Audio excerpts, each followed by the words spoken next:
현재 미국을 위협하는 유일한 국가는 중국입니다. 경제력, 군사력, 인구수까지 강대국이라 불릴 수 있는 모든 조건을 갖추고 있어 트럼프는 미국을 넘어설까 두려운 마음에 중국을 강하게 때리고 있죠. 그런데 겉보기와는 달리 중국은 상당히 심각한 위기 상황입니다. 특히 군사력 부문이 굼따 못해 썩어 문드러지고 있으니까요. 그래서 아주 희박한 확률이지만 한 가지 조건이 만족된다면 한국이 중국을 흡수할 수 있다는 예측도 나오고 있습니다. 안녕하세요, 디스멘털입니다. 권력은 총구에서 나온다. 마오쩌둥의 이 말은 결국 무력이 권력의 기반임을 잘 말해줍니다. 덩샤오핑이 1989년 천안문 사태 이후 장쩌민을 긴급 발탁하면서 일주일에 서너 번은 꼭 군 장성들과 식사하라고 조언한 것도 이처럼 군부장하기 중요하다는 인식 때문이었죠. 하지만 후임자인 후진타오는 장쩌민이 길러놓은 장군들 사이에서 제대로 목소리를 내지 못했고 결국 약체 지도자라는 평판을 받으며 임기를 마무리했습니다. 하지만 시진핑은 달랐습니다. 취임 직후부터 군부 정리에 나섰고 특히 장쩌민 계열로 알려진 전 중앙군사위원회 부주석 2명을 부패 혐의로 기소하는 초강수를 뒀습니다. 쉬차의 허우는 재판을 앞두고 암으로 사망했고 거보슝은 종신형을 받았죠. 시진핑이 집권한 첫 10년 동안 숙청된 장군이 160명에 달하는데 이는 1927년 홍군 창설 이후 전쟁과 문화혁명의 혼란을 겪으며 사라진 장군 수보다 더 많습니다. 이렇게 군권을 다진 시진핑은 개헌을 통해 3연임 체제를 구축하는 데 성공했죠. 그런데 최근 중국 군부가 다시 거센 숙청의 소용돌이에 휘말리고 있습니다.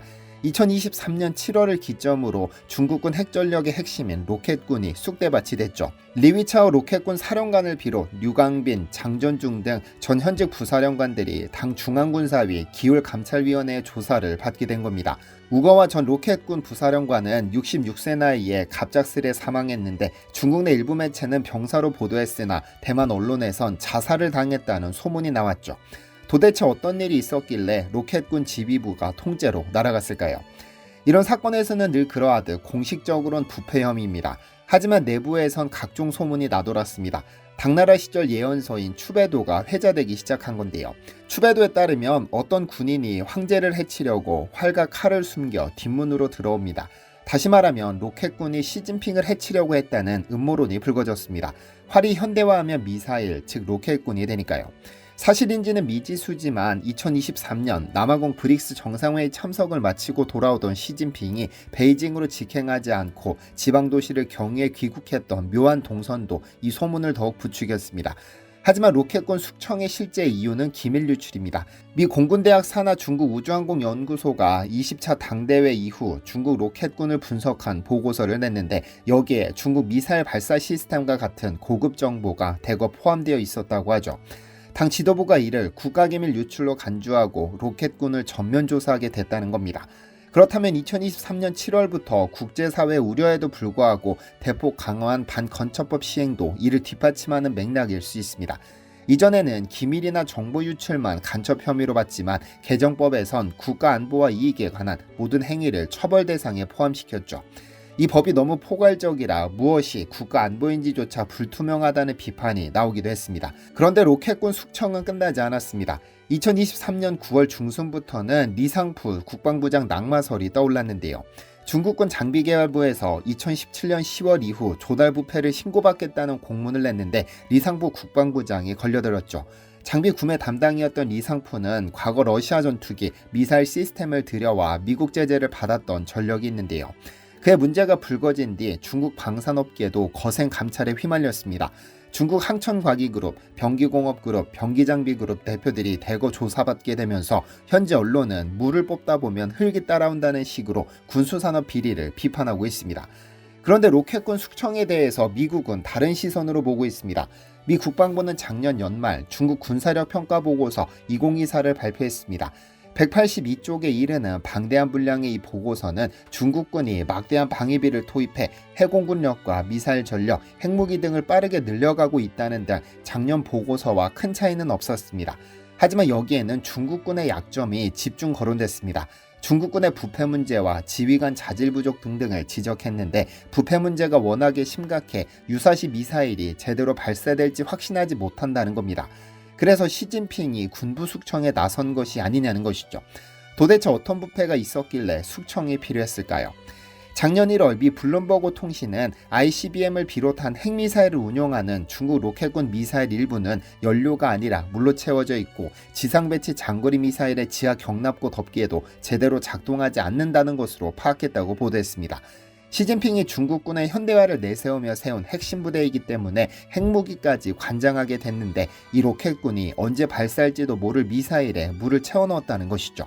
그래서 중국 미사일에 들어가야 할 연료 대신 맹물이 채워져 있고 진짜 연료는 허거를 해먹는 데 썼다는 어처구니 없는 보도까지 나돌았습니다. 결국 그해 연말 전국인민대표대회는 리위차오 장전중뿐 아니라 장위린 국방과학기술대학 교장, 라오원민 장비발전부 부부장 등 로켓군 장비조달 담당 고위장성 9명을 전인대 대표직에서 해임해버렸는데요. 이 숙청러시는 2024년에도 이어져 시진핑의 최측근으로 분류되던 웨이펑어 전 국방부장도 거론되기 시작했습니다. 그리고 지난해 6월에 리상푸가 당적에서 제명되고 7월에는 웨이펑어도 당적 박탈 조치를 당했죠. 약 1년간의 대규모 군부 숙청으로 장성급 인사만 20여 명이 낙마한 셈입니다. 문제는 중국군 내부 파벌 싸움이 이미 상상을 초월한다는 점입니다. 시진핑 다음으로 군부 2인자로 불리는 장유샤 중앙군사회 부주석의 지위조차 흔들릴 수 있다는 얘기가 나옵니다. 장비발전부장 시절 그의 부하였던 리상푸가 낙마하면서 상관인 장유샤도 무사하겠느냐는 관측이 퍼지고 있는 것이죠. 현재 중국군 최고 지도부인 중앙군사위원회 구성원은 모두 6명인데 주석인 시진핑을 필두로 부주석 2명과 류전리, 랴오화, 장성민 3명의 위원이 포진하고 있습니다. 그중 장유샤와 허웨이둥은 각각 다른 파벌을 대표하기 때문에 시진핑을 둘러싼 군 내부 세력 다툼이 만만치 않아 보입니다. 장유샤와 류전리는 베트남전에 참전한 경력으로 월전방이라 불리고 허웨이둥, мя오하는 대만 봉쇄훈련을 주도한 동부정구 출신이라 대해방이라 불립니다. 시진핑에 대한 충성 경쟁 속에 지난 1년간의 숙청으로 장유샤 쪽이 큰 타격을 입었으리라는 시각이 많았는데 의외로 최근 장유샤가 군내에서 활발히 움직이며 오히려 입지를 강화하고 있습니다. 실제로 장유샤는 작년 8월 미 국가안보 보좌관 설리번을 만났고 10월에는 베트남을 방문해 총서기, 국가주석 등 주요 인사를 모두 접견했습니다. 그 후 11월 말 허웨이둥 쪽엔 충격적인 뉴스가 전해졌습니다. 군사회 정치공작부 주임으로 숙청을 이끌어온 мя오화가 심각한 기율 위반 혐의로 정직 처분을 받았다는 겁니다. 장유샤의 부친 장중신이 시진핑의 부친 시중신과 전우관계였던 것으로 알려져 있지만 мя오화 역시 시진핑이 푸젠성에 근무하던 시절부터 가까운 사이입니다. 군서열 5위로 꼽히는 мя오화가 낙마함에 따라 허웨이둥 부주석이 이끄는 대해방그룹에 어떤 파장이 일어날지 주목되는데요. 한반도의 통일을 죽어라 반대하는 나라가 2개 있습니다. 하나는 북한, 또 하나는 중국인데요. 북한 즉 김정은은 통일로 인한 정권 붕괴가 싫고 중국 즉 시진핑은 국경 너머에 강력한 통일한국이 들어서는 걸 그리 달가워하지 않습니다. 실제로 한국과 북한이 통일한다면 남한 플러스 북한 수준이 아니라 남한 곱하기 북한이라는 막강한 국가가 됩니다. 오늘 당장 통일이 일어난다면 우선 군사력이 어마어마해집니다. 일단 한국은 전투기부터 전차, 자주포, 잠수함, 미사일에 이르기까지 최첨단 무기를 독자 개발했고 유일하게 부족한 것이 핵인데 북한은 핵을 보유하고 있죠. 이 둘이 합쳐진 군사력 덕분에 당장 세계 3, 4위 수준이 될 겁니다. 인구는 어떨까요? 인구가 많다는 것은 내수시장이 커진다는 의미인데 내수시장이 크면 상당한 장점이 있습니다. 전 세계 많은 국가들이 중국을 어쩌지 못하는 것도 중국이 떵떵거리며 큰 소리를 칠 수 있는 것도 거대한 내수시장에서 오는 자신감을 바탕으로 합니다. 현재 한국이 약 5,171만 명이고 북한이 2,578만 명입니다. 둘을 합하면 8천만 명이 조금 안 되는데 독일의 인구수와 비슷해지죠. 경제력은 당장 개선되기는 쉽지 않습니다. 왜냐하면 북한의 경제력이 한국의 60분의 1 수준에 불과하니까요. 하지만 북한은 평양을 제외하고는 거의 발전되지 않았기 때문에 한국 기업들이 마음만 먹으면 공장을 짓고 도로를 깔고 철도를 깔고 산업단지를 조성할 수 있기 때문에 한 50년간 무지막지한 발전이 가능해집니다. 한국이 50년 만에 어떤 변화가 있었는지를 생각해보면 쉽습니다. 10년만 지나면 그 경제력은 상상도 할 수 없을 정도로 거대해지죠. 군사력, 인구수, 경제력, 기술력을 모두 갖춘 통일한국이 생긴다면 중국이나 일본, 러시아가 과연 달가워할까요? 역사적으로 한국과 껄끄러운 일본은 지금처럼 한반도가 분단된 상태가 더 맘 편할 겁니다.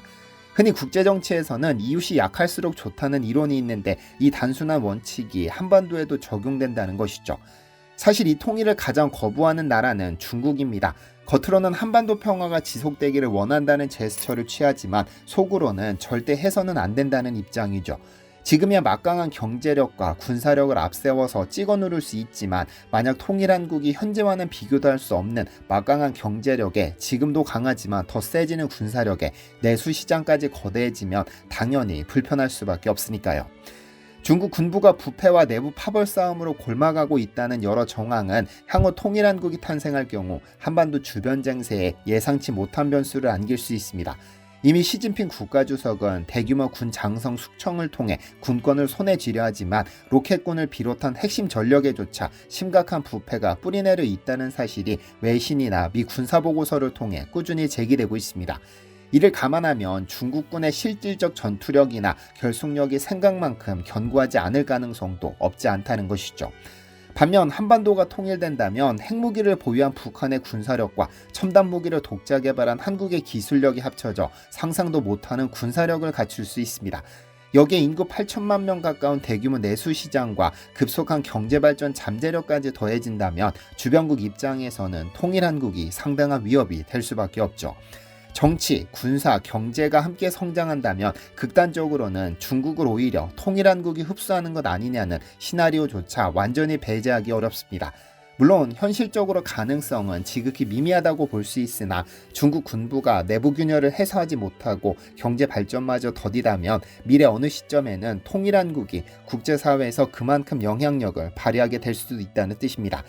결국 중국이 견고해 보이는 외양과 달리 군 내부 부정부패와 끊임없는 파벌 싸움에 시달린다면 통일한국의 급부상 앞에서 의외로 간단히 무너질 가능성도 아주 작은 확률로 상존할 수 있습니다.